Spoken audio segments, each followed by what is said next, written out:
In the world of cell phones, Blackberries, pagers, and the 17 different varieties of iPhones that, let's face it, nobody really needs, it's probably very difficult for anyone to imagine you could be without any telephone service at all for a week or more at a time. But here in Rhode Island, before wireless technology, it did happen more than occasionally.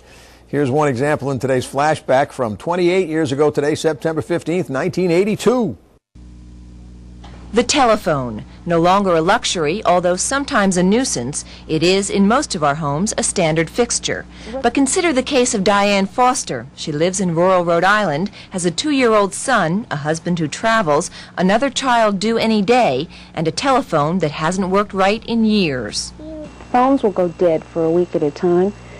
Sometimes you get no dial tone at all. Sometimes people will call and it will ring, but it will never ring in the house.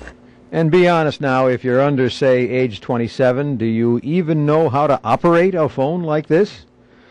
Flashing back to another September 15th, 1978, why was this well-known local sports figure quitting basketball?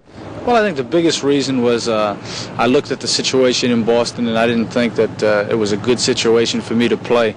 I think it's become very important to me to play, and I just as soon retire and relax at home and stay with my family than I would travel with the Celtics and be on the Celtics and play a few minutes a game.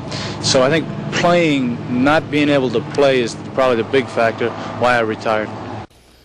Before the Celtics, Ernie DiGregorio played 25 games for the Lakers and before that for the old Buffalo Braves after his Providence College basketball career. Ernie D is still around today doing coaching and other things. And the NBC 10 sports reporter who interviewed Ernie in 1978 is Ken Bell, also still around today covering sports for television down the dial. Or actually, they don't call it the dial anymore, right? Not since we had rotary telephones. Anyway, that's Flashback.